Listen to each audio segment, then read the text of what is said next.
Hey, what's up everybody? It's me, Danae, and I'm here with a message for you. Happy Tuesday, September 10th, 2024. I hope you are doing well today, and that you've had a fantastic day so far. The week's off to a good start. You're getting stuff done, feeling empowered, feeling inspired, and all that good stuff. Grounded energetically for, because tomorrow is September 11th. And I forget how this exchange happened between me and my son the other day. But he only really knows about September 11th through like clips and things that he may come across on YouTube. Well, I obviously explained it to him after he asked about it, but that was his first his introduction to the occurrence, like obviously he wasn't here, when it happened. And I can't remember how this exchange went, but there was something about, there was something that I was telling him was going to happen on September 11th. Made reference to the date, and he was like, "What? September 11th? It's another one?" Like he wasn't quite grasping the concept. Like he equated the day with the occurrence, now that he's knowledgeable of the occurrence and that I've explained, some things to him. And I was like, no, it's not. September 11th is the date. It's always a date, but, it's just that because of what happened on that date, people think about that that event and that unfortunate occurrence every year, and I wish I could really remember how that unfolded, but I feel like there's some reason why I'm saying this. I'm feeling guided to say, like, begin to ground yourself, if you haven't already, but certainly even today, energetically and emotionally, because without fail, since 2001, I think I even said to him, it's like people will always have a remembrance on that date, no matter what, because of how impactful that was to the nation, maybe even, around the world. But I said I'm saying this to say that it can sometimes be a very densely charged day, whether you have a direct connection, you knew somebody, you have family that was affected or friends that were affected in some way. I think almost everyone in the country has some level, some minimal degree of separation of either somebody you knew or just sheerly your relation to that day, and how you were feeling, what you were thinking when there was really no information. There was no,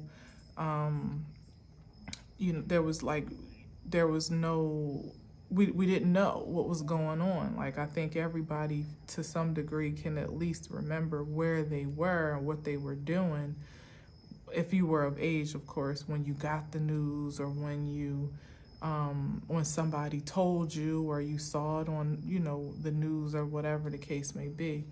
So anyway, all that to say, I feel compelled today, the day before, to offer and suggest that you ground yourself in the highest frequency of remembrance and love and even gratitude that you get to reflect, living and breathing on that day without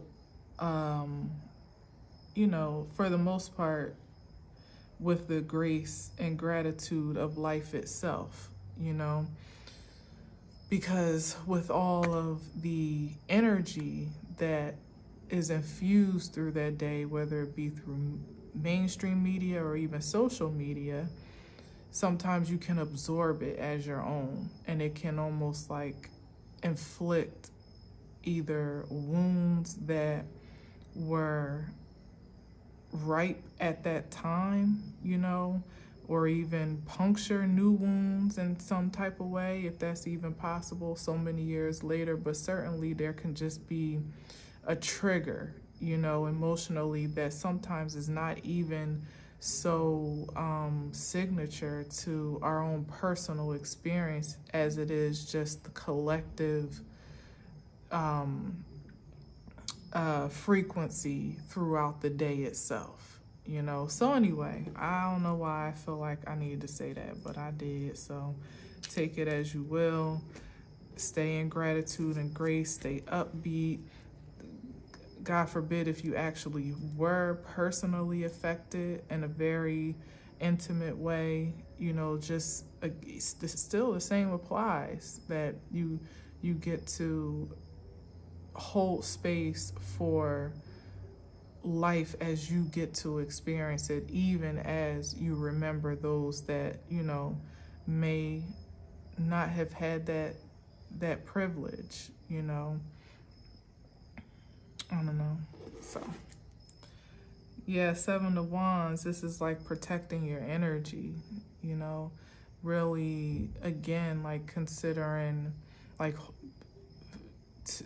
establishing a strong boundary, like drawing a line of what you allow yourself to be affected by or impressed by, even impacted by, and what you decide to create distance between. Now, this is definitely high on the passion, but certainly when you think about, like I said, the density of the remembrance of that day and the reflections of that day, it can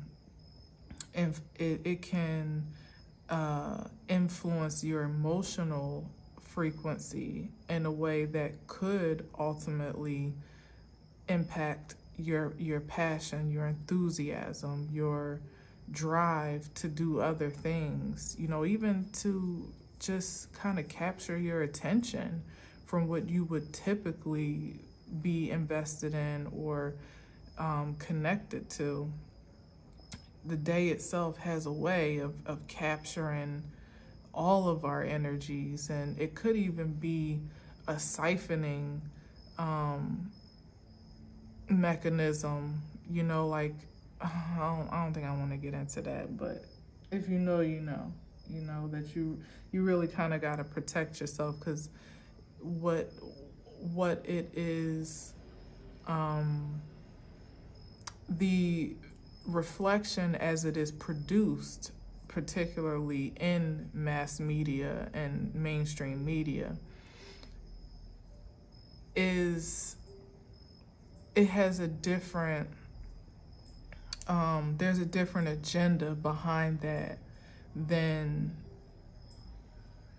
the purest of intentions or perceptions that many would revere it to be, you know, where it's just like, oh yeah, remember, never forget type of energy, or remember the ones that were lost. But how it's used can sometimes be, I don't know how to say it, like it can sometimes do more damage to those that are living, you know what I mean? You know, even those that, like I said, that have someone to remember on account of that day. Like sometimes it could be more triggering for those that are still here than it truly is a tribute to those that are not. You know, I don't know. Maybe that's unfair for me to say, because I didn't particularly lose anyone in that event, or that tragedy, I guess it is what we could say it is. But I knew someone that should have been there and wasn't, You know, I knew someone quite personally that was supposed to be working in that building that day, and she wasn't because she had a surgery that she was home recovering from, go figure. So she wasn't there. But, you know, like I said, most people have some type of story where you either know someone that knew someone or you knew someone directly. So anyway, so we got the 7 of Wands, then we got the 3 of Cups. What the heck? I'm looking at the Knight of Swords. The 7 of Wands, the 3 of Cups. Then you got the Knight of Swords. Oh, look at this. Ain't this crazy? Here's the Tower. That's wild. The Tower, and then we got the 10 of Pentacles on the bottom.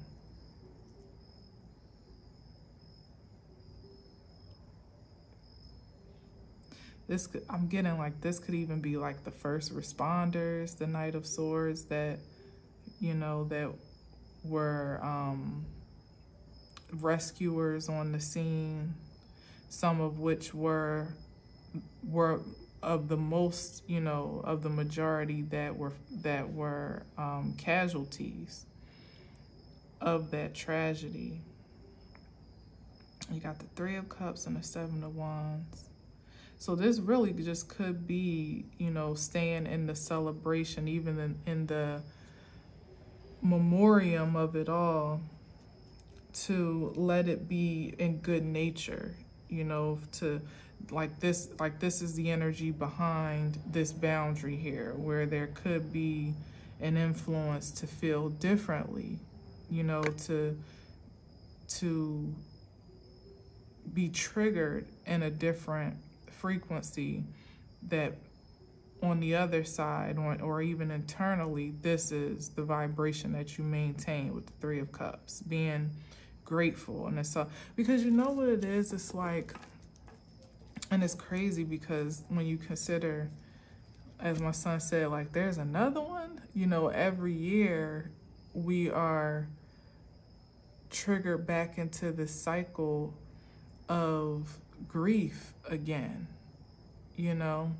And I'm certainly not being insensitive to those that live it day to day, like I said, because you absolutely, you know, it's hard to get around it because you literally lost somebody and you couldn't not remember if you tried, because you wouldn't want to forget that loved one, you know. But I'm talking about how this affects the collective, you know. And sometimes with grief, you can almost be pressured into the guilt of maintaining that frequency because you are a survivor, or because you didn't fall to the tragedy. And this now could be beyond, of course, the incident of 9/11, and ranging more generally of a concept of the pressure of grief and despair and misfortune and disfavor and things of that nature, where sometimes you can feel like, you know, you can get that survivor's guilt energy that you would have to perpetuate yourself. You know, you would have to keep that going or choose to, you know. But certainly, like in the sense of 9/11, it's like it's triggered all over again every single year. And I don't think that trigger is limited to survivor's guilt, but if that was all that it is, that's a pretty powerful force to reckon with every year. And like you move forward throughout the rest of the 365 days only to come back to it again, you know, the saying goes, to never forget, you know, so that you're always being reminded of that intensity of despair and fear, big on the fear piece, and insecurity, and just like feeling uncertain about your mortality, you know. So again, that could range in a wider lens than 9/11 itself, but there's definitely something to be said about maintaining a high level of joy and happiness, and you know, to look forward, to have great expectations of life, you know, to be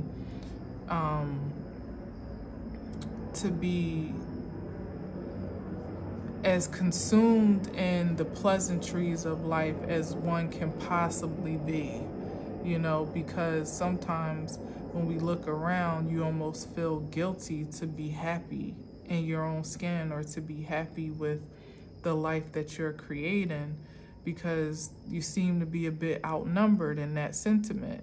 So you almost feel ashamed to express it outright, or to, you know, assume that reality for yourself and actually live it out, as if, you know, you should be just as sad and depressed and downtrodden and hurt and anxious and fearful as everyone else, or at least as a mass population appears to be, you know. So I don't know what we're talking about here for sure, but it's coming through by way of 9/11. But I don't think it's limited to 9/11. I think there's something far greater in mind here, of maybe just finally shaking that energy off and, you know, repurposing it once and for all. Certainly on the day or around the day, but generally speaking, any way that concept plays out in your life in unproductive ways, where you feel like, you know, like somehow you're absorbing a guilt, or not even you, because you may not actively even be absorbing it. It could even just literally be the guilt of not absorbing, you know, and having no desire to, having no passion for the energy that the masses may share or project, you know what I mean? And sometimes the fact that you don't is the guilt, you know, not even, I don't know if I'm saying that right, but like the fact that you have no investment in certain things, you know, which is a standalone type of energy when you consider what the mass, you know, or what the conventional conception of life may be, given, you know, all things considered. And sometimes you can feel guilty about not, that's what it is. You can feel guilty about not feeling guilty. Like, damn, should I feel some type of way? Should I, you know, should I be so happy right now? Should I be so peaceful? You know, should I have so much to, you know, feel like I have so much to look forward to, or feel so optimistic even about life at this time? Like, shouldn't I be a little bit more anxious, a little bit more sad, a little bit more angry, you know, all the many the varieties of densities that you could be sucked into. Sometimes, you know, you just really have no interest, and that alone the fact that you don't feel guilty about it can sometimes make you feel guilty about it. You know, I don't know if anybody can relate, but I don't know. But anyway, 10 of Pentacles is the reward that really makes it all worth it. You know what I mean? Like that, when it comes down to it, it's like, what are you prioritizing? Certainly, in this case, certainly not, you know, living by conventional standards or going along to get along, or being palatable to like PC standards, you know what I mean? Like where everyone else is grieving and you should too, or everyone else is afraid and you should be too, or everyone else is angry, you know, then you should be too. Whatever the status quo is, you know, that's not to be prioritized over the advancement of the legacy that you are standing your ground for, you know, and this is the payoff of that. This is the establishment here, you know, setting yourself apart. And even with the Tower, which we know clears faulty foundations for the establishment of one that is more firm and secure and assured. And this is the future projection. That the ways in which it may seem strange to project your energy, even to protect your energy now, makes all the difference for securing the future. So if anybody needed confirmation, you know, or to be affirmed in their weirdness, so to speak, now, here it is. You know, when you feel a justification for taking the stance that you do, but not a great deal of affirmation for it because it goes against the grain, you know, or it's revolutionary, it's different, it's certainly usually not so comfortable when it's all of those things while you're in the act of initiating it or asserting it. But this is the sign and the prophecy that is for more than you. So it's imperative that you stand in that I don't want to keep calling it weirdness, but like stand in that, what's a better word for weird?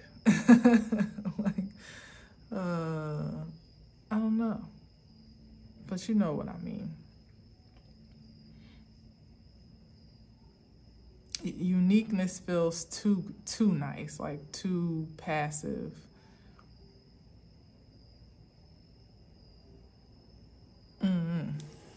But anyway, let's see what else we got here.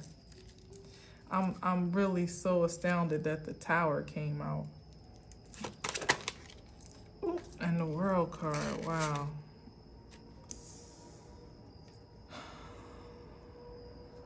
Yeah, there's something here about the effects of that day.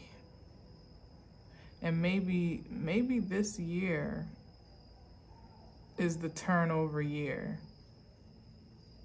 for how that energy gets to be transmuted, perhaps.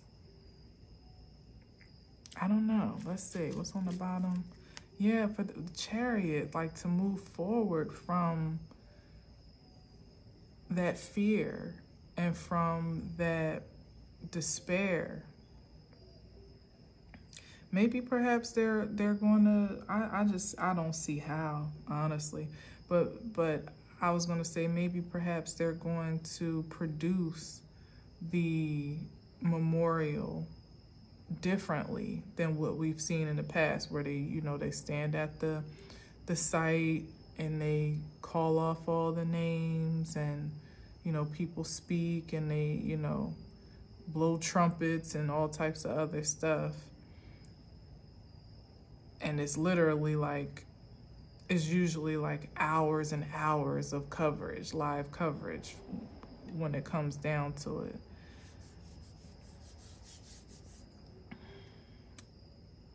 I don't know. But there's some way that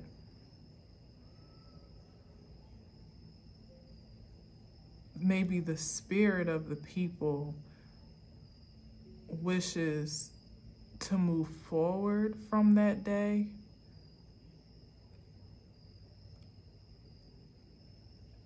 I'm not sure how that gets to be supported or assisted. I don't know. I'm also sensing, I hope that that energy isn't used, you know, where, like I said, everybody's kind of spectating on that day. I pray that, oh Lord, I hope not. This would be the absolute lowest frequency of manipulating energy on that day, would be to create a new tragedy, like a fresh tragedy that would trigger new fears in that space or around that space, of which most people are already tuned into or engaged in, because that's just what we've been doing since 2001, you know. So I pray against that, really and truly, you know, whatever spectacle mass media, well, not really mass media, it would be more so higher powers would want to fabricate and produce for, you know, to cause some infliction or harm, or, like, you know what I mean, like to do some emotional damage. I would hope that they wouldn't go there, but I'm just throwing it out there because I sense it. Hopefully not so, but if so, I guess it won't be so surprising to me, at least, unfortunately. But anyway, there's some way that they're wanting to, that the spirit of the people, maybe just generally, are wanting to transmute tragedy in a way that's not so triggering anymore. Certainly, maybe even becoming, unfortunately, a bit desensitized to the propaganda of pain, strife, and fear in the way that it's meant to be used and projected. That could be it, and that's a much more upside, I think. That it's just not as impactful as it once was. And that could read like people may not be as tuned in to the memorial as they typically are in some way, shapes, and forms. And it almost could almost feel like a lack of sensitivity or an investment. But what it really is what I'm saying is that people don't want to be dragged into that energy anymore. They need to, or at least feel that they need to move forward, you know? So therefore, if people are not as invested and tuned in, regardless of 9/11 or in any of the tactics that are more or less constructed to be like a siphoning mechanism of your energetic force, individually and on a collective scale, of course, then it doesn't really work. It doesn't yield the results that are intended. You know, it doesn't do what it's supposed to do. So I don't know how we get to see that result, if it is so, other than, like I said, maybe the numbers reported on that, like it's been a record-breaking low of people tuned into the services and, you know, whatever. I don't know. We'll see. I guess we'll see.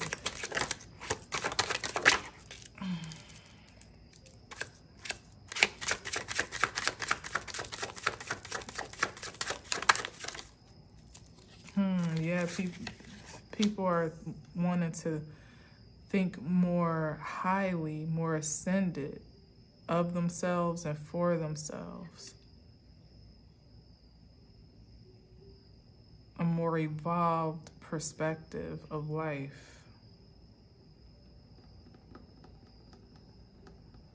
And as I said, that could be practically just being graceful and gratified with the privilege of life itself, you know, and the breath that you possess to live on. Yeah, like this is enlightenment, and also the reach beyond this stuck place to aspire to something more.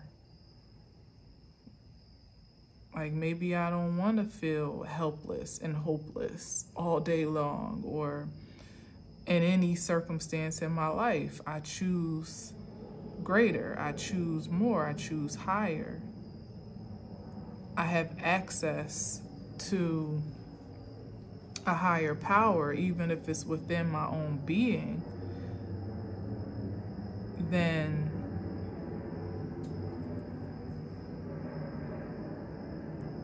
what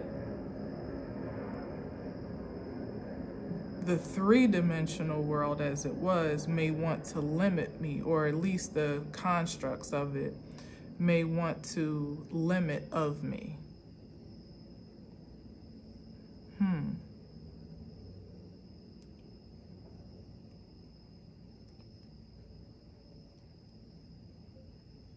This is interesting. So we got the World card, which is the end of a cycle, for sure. And then the Lovers, this could even be the new beginning.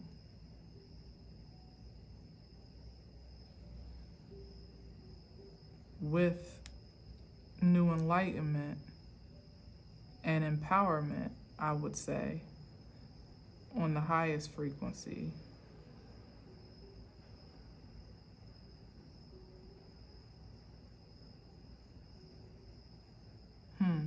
And maybe even not allowing yourself the end of the cycles of being told how to feel, you know, like almost predictably programmed on how to feel, how to react, how to respond, what you should invest your passion into and what you shouldn't, you know, like being funneled into these mechanisms of manipulation. There it is. It's the end of that. And now people take it more of a righteous responsibility for their own perception and conception of their reality. And that's where this energy of like resisting the guilt of no guilt comes in, because the more that there is this stance taken, the more pressure there is from the outside in to impose this guiltiness, like, how dare you be the odd man out when everyone else is in type of energy. Just on projection, because like I said, there's something here that, although it seems to be a certain way, this is suggesting with the World and the Lovers that there's an ending of what may have been the popular state of affairs. And even what is perceived to be is kind of an illusion, you know, or a manipulation of reality. But at the core of it all, with those that, you know, truly matter, you know, like, no shade, but that have the greatest impact to make, those are the ones that are finding their ways to a sovereignty in their spirituality that is sacred and more pure. so it wouldn't fit into the constructs of old. It would ultimately be like what was that term I just heard? Like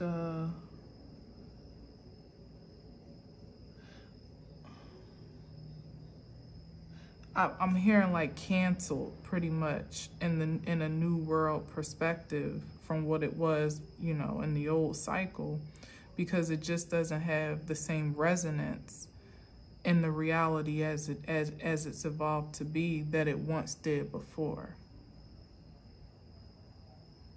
Those that still contribute to it or submit to it are probably still captivated in that illusionary version of reality that isn't really all that vital anymore. It's just kind of on life support. You know, like, it's holding on to dear life, literally, to the dear lives that still, you know, are submitted to it. But those that know better do better now.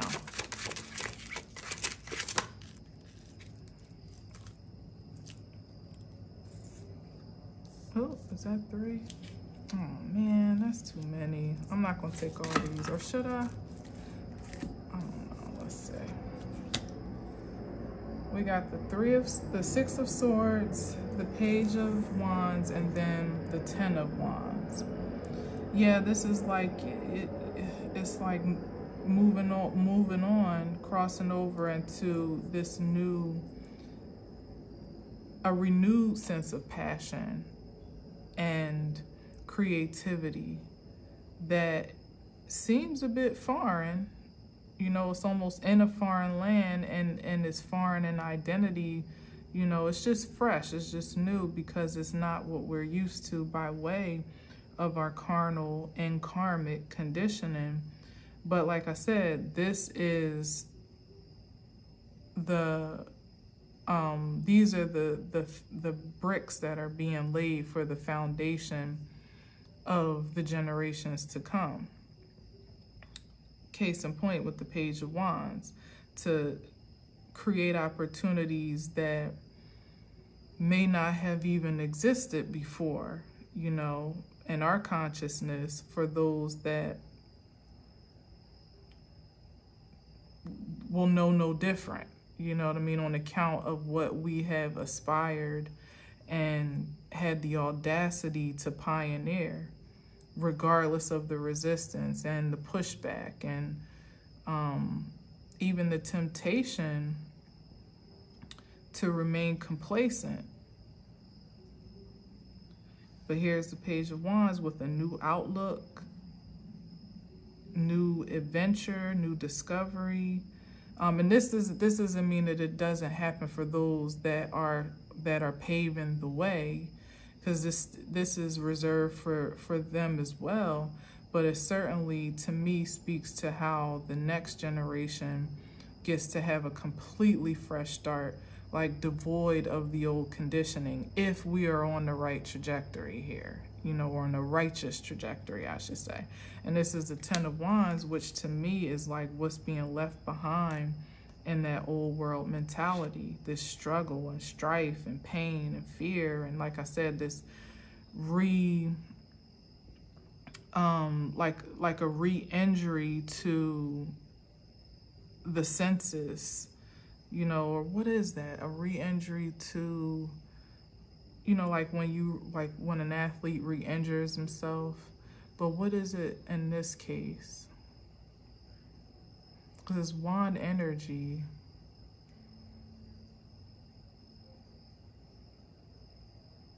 So it's almost like an infraction on your creative power every time you're like thrown into that spin cycle of grief again, or that spin cycle of fear, insecurity, uncertainty. it chips away on the power that you have attained or enhanced at that point. So back to the example of 9/11, it's like we evolve collectively as, you know, for however you see it, you know, but there's a moving on and moving forward that's done. And I would say even more and more every year since then, that people are a little bit more healed perhaps, or a little bit more liberated from the pain and tragedy of that day, the triggers of that day. But for some, maybe not so much. But that's my point. It's like every year we come a certain ways away from the infliction, and however it impacts you most, only to then return to it again. You know, like, so it's like the injury is recreated all over again, to feeling that sense of empowerment that you work to cultivate or obtain or create for yourself over that time span. And although you might not literally be brought back to ground zero from how you felt the very first, you know, on the actual day when it actually occurred, it still is kind of like a 365 days forward and however many steps back by the time it rolls around again. You know, just in that example is what I'm saying. But it could be, again, any range of things, traumatic cycles that you get over, you heal from, you make some, you come a great distance to transcend or ascend from, and, you know, in regards to that trauma.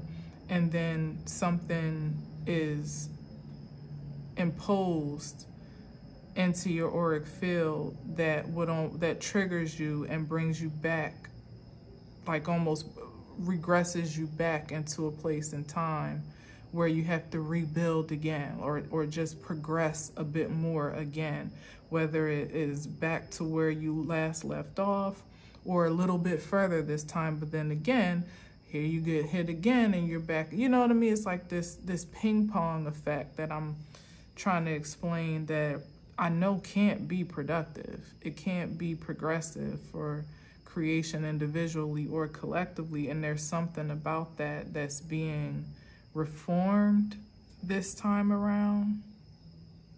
I don't really know how that gets to be, and it could be much more individual than it gets to be collective, which is enough, you know, for, like I said, for enough people to draw a line for what they are willing to submit themselves to anymore, you know, and to choose a higher perspective, to be done with this cycle of pressure and struggle in any energetic sense of for sure, that would impair your supreme power at best, but at least your natural organic power, like what you just have naturally left to your own devices with no outside influences or interferences. Like, you at least have right to that much, you know. So there's some type of like expelling of these infractions, or maybe even just a built up resistance to it, that may be compelling many perhaps, to shut it down and not allow it to have the same resonance and make the same impact that it has in the past, to regress them back to some state of despair or insecurity that at this point is, you know, it's like I was saying before about the guilt over no guilt. Sometimes it's the guilt, you know, of feeling like you should feel a certain type of way that takes precedence over your actual feelings, you know, if you allow it to. And that just doesn't even really make any sense when you really get to the root of it, the core of it, except for the pressure and the the influence to do what's expected of you, or to respond in a way that is most anticipated.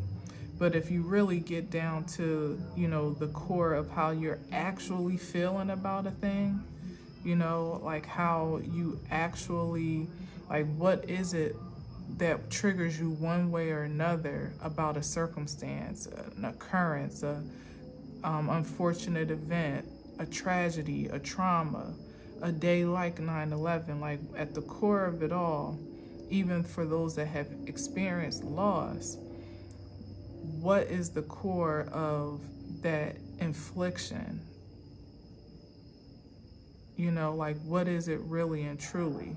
Is it just because you feel you feel like it's almost heartless for you to continue going on as if you're no longer sad, or feel, you know, like in memory of honoring someone's memory, if you don't connect to it in sadness or in grief, you know, or something like that. Or it could even just be, you know, the selfish desire to just want to have that person with you, you know, and not selfish in a bad way, of course, but just like that self-serving need of someone's presence that you desire to have with you, without allowing there to be acceptance for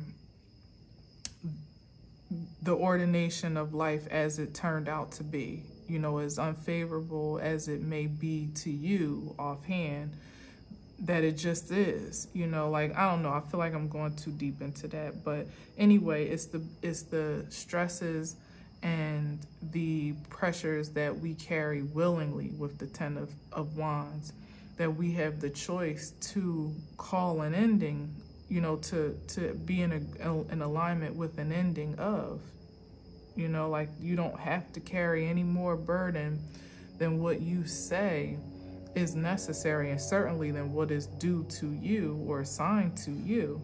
And that, in some cases, means that you don't have to carry any of this anymore. You can release it all and be accepting to the natural order of creation as it's been ordained to be, and graceful and gracious in how you get to continue in that ordinance, you know? I don't know. Yeah, Two of Swords, but yeah, it's like the toss-up, you know, that crossroads of, you know, what is too much to bear, or what is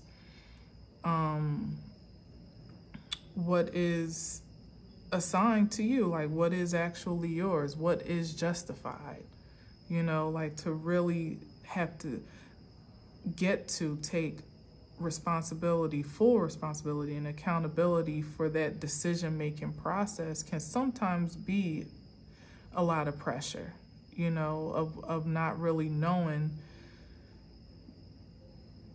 whether or not you're making the right choice one way or the other. Is it insensitive? Is it apathetic?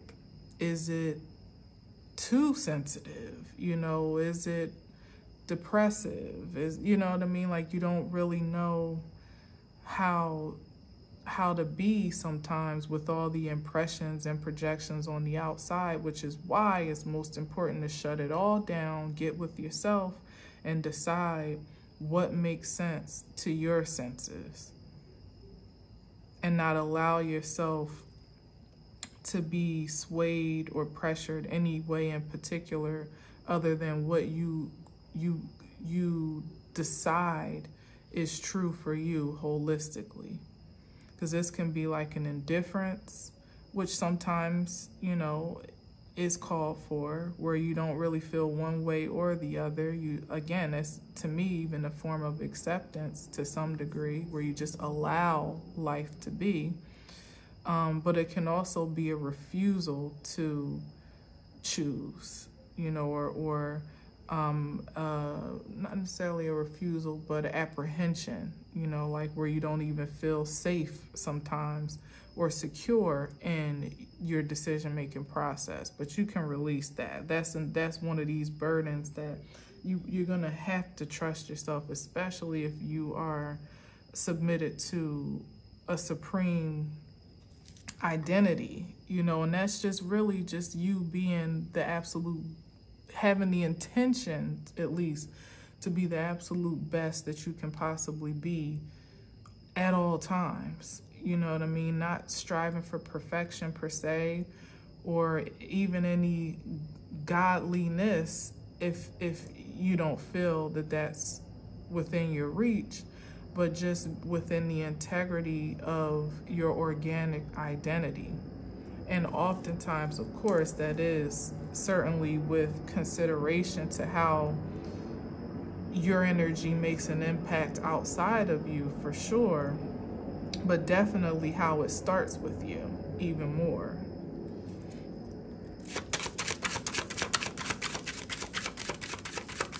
All right, a few more. Oh man, is that too many? How many is that? Oh, 3 more, perfect.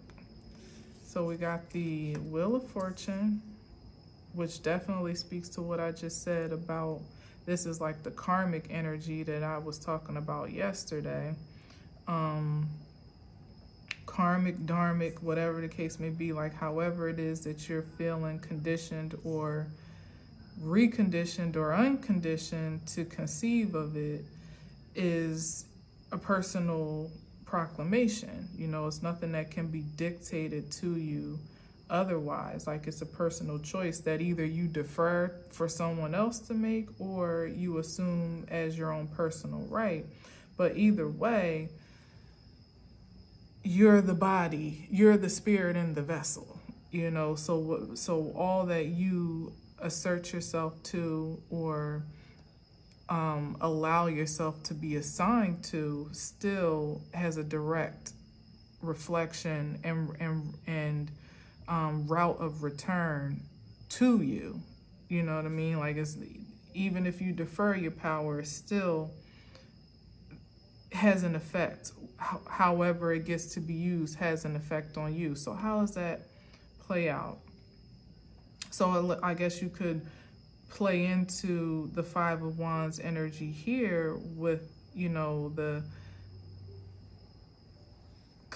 combativeness and even a bit of chaos and confusion, or just like contention. I would say more contention than anything in this case about how to conduct your energy, how to react, respond, or be proactive even.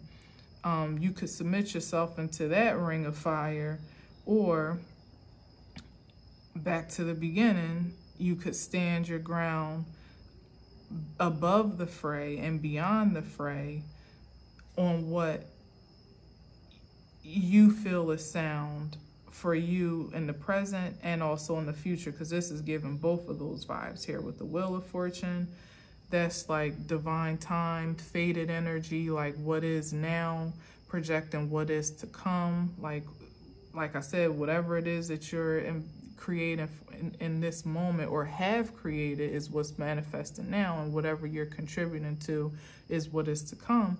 And then here we go with the 10 of Cups, now evolved from the 10 of Pentacles that we saw earlier when I was talking about making those strong investments now that are going to last a lifetime and even generations to come.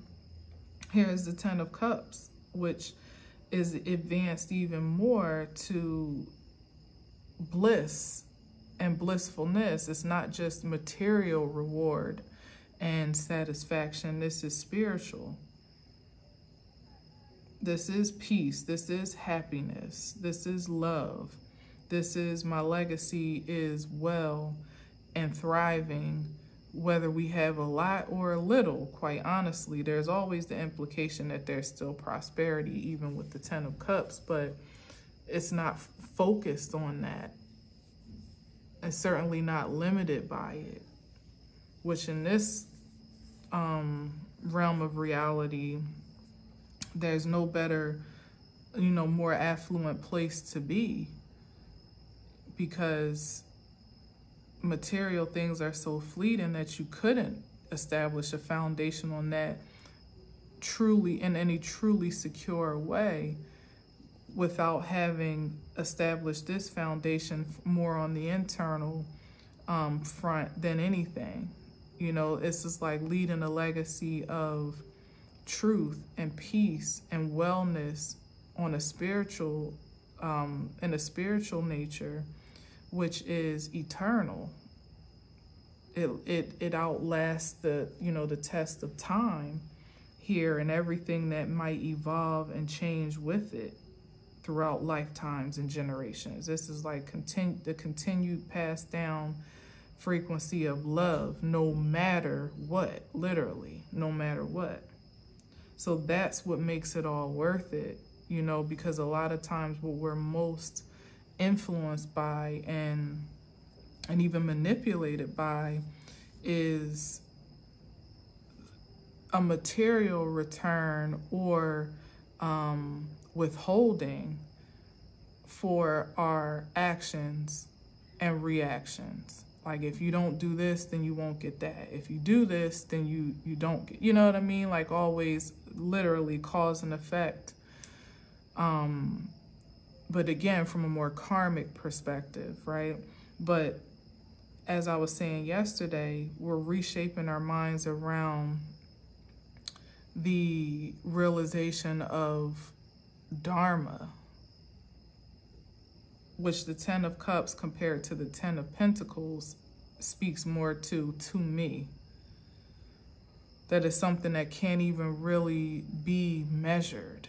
Like, it's beyond measurement, it's beyond limitation even, because it's been accumulated over a greater deal of time than you can actually measure in your lifetime, and it has the potential to last and be, sustainable and preserved and preserving beyond the time that you can measure for yourself in this breath of life. And if the sacrifice or offering of self is a little discomfort to live against the norm, to live above the fray, to secure that result, to me, is well worth it. There's nothing, there's no negotiation, from my perspective.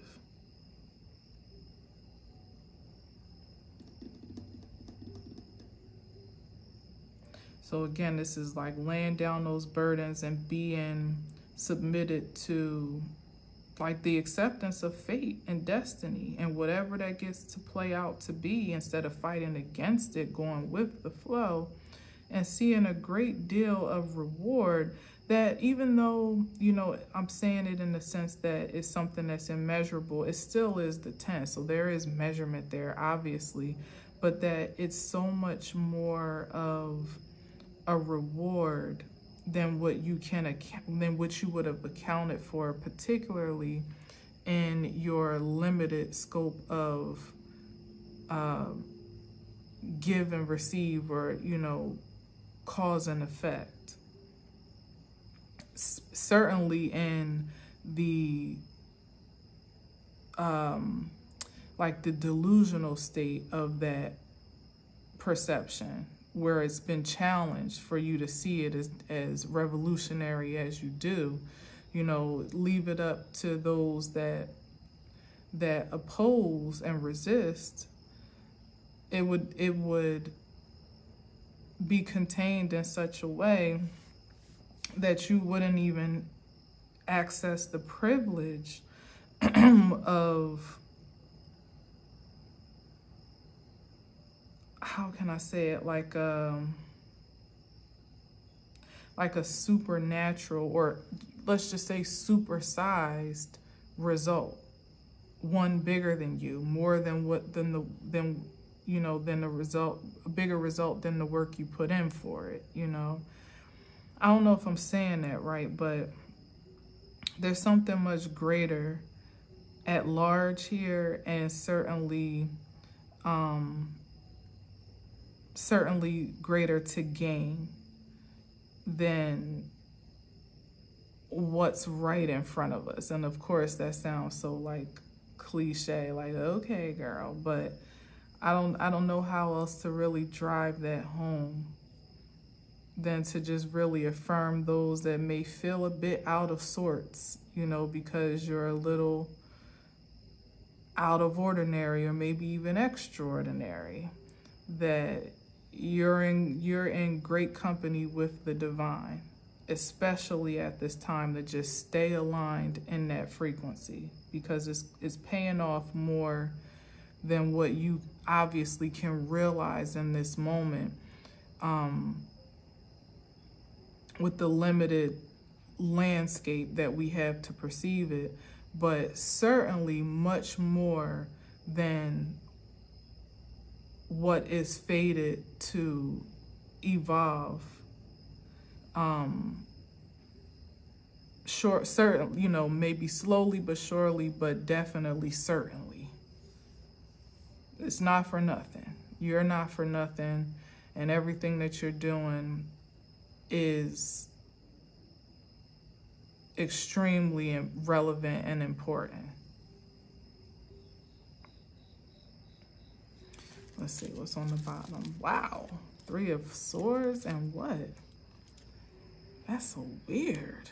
A 3 of Swords and a Knight of Pentacles. Well, this is definitely the trauma that I was, oh, okay. So this is the trauma that I've been talking about. And this could even be the slowly but surely evolution beyond it. That I don't think is so slowly but surely anymore, or I think it's a matter of a shift of perspective, because it's been like, imagine since 2001, it's like, it seems like it's been forever, but then again, it seems like just yesterday, you know? But I think that's largely in part to, again, how we never get to forget. It's always like reimagined every year. This tragedy that we all incurred as a nation, so that to evolve beyond it does feel like a slow advancement, like almost never ending, you know what I mean? And maybe that's just what it is to be for some, or I don't know. But this kind of does give way to what I was saying about moving away from trauma and fear and tragedies, particularly that have already occurred, and how you get to alchemize that energy and repurpose it for something new, you know? It's the Knight of Swords, because it definitely is a matter of a will and determination to do that, and to be persistent in that matter for yourself. But it's definitely a solid investment, you know, that if you were to commit to it, it would pay off, you know, it would be sustainable and offer some stability. And maybe in this case, we're talking about emotional stability and even mental stability that ends up, of course, transferring into a material stability, because that's just how our energy works. Like I was saying before, when you are constantly being reconditioned into that frequency of grief and despair or sadness, disempowerment, any of those densities, it does make it harder for you to bounce back and recover and advance. And that definitely, again, translates into a material sense, because if you don't have, if you're not having full access to the best of your emotional energy, and, you know, your passion and enthusiasm at its highest frequency, it does make it hard to be attractive for anything of equal value, and certainly of more than that, you know? So that's the point about this whole, like, you know, regeneration of the grief, you know, recycling of this tragedy that happens, and anything else that, you know, you can relate to that might have that same resonance. It's about really taking a strong stance away from it that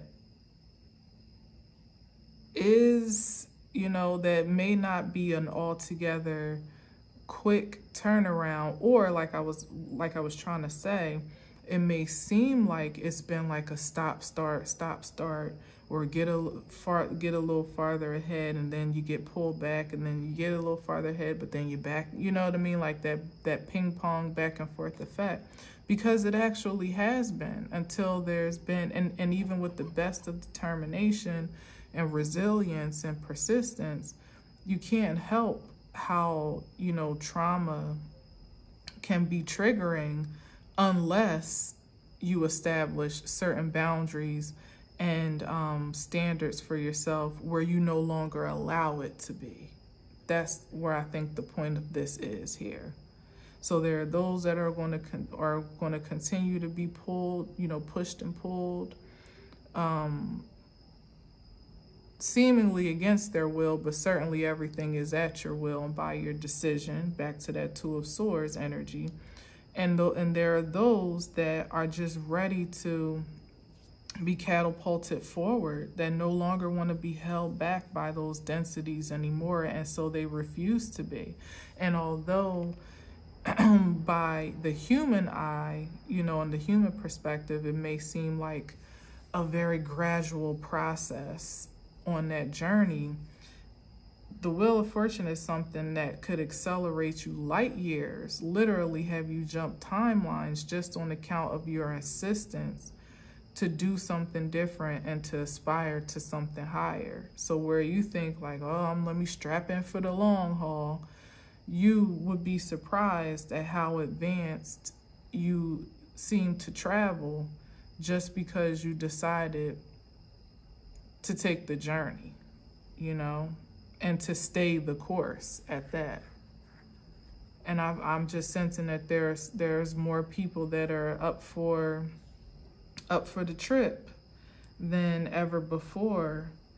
And there is, you know, the advancement of the individual and the collective to something much more productive and prosperous now than what we have settled for in the recent past.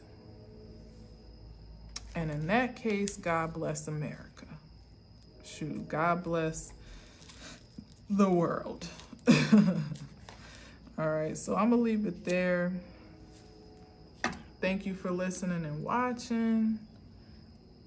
Until next time, as always, I leave you with peace.